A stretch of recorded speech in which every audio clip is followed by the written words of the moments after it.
ចូលបើសិនជាកាមេរ៉ាតម្លៃថ្លៃហើយតម្លៃមិនថ្លៃគឺយើងអាចថតបានទាំងអស់ហ្នឹងហើយចាំបាច់អីទៅទិញ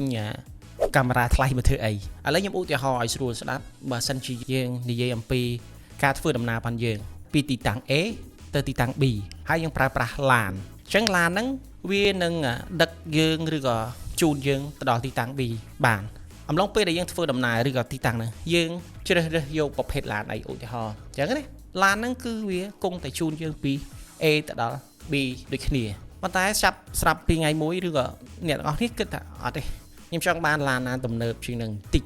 ឧទាហរណ៍ប្រភេទ electric ឬមួយក៏ប្រភេទ sedan ដែលមានខាងក្នុងហ្នឹងវាមានលក្ខណៈស្អាតឬក៏ទំនើបអញ្ចឹងទៅ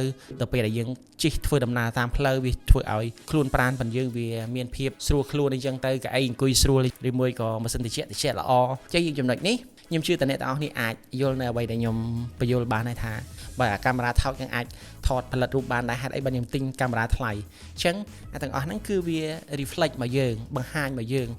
បន្ថែមនៅរសជាតិឬក៏ពេលដែលយើងថតអីចឹងទៅបាទកាមេរ៉ាថ្លៃ auto focus វាកាន់តែលឿនអីចឹងទៅបច្ចេកវិទ្យាខាងក្នុងនោះវាកាន់តែ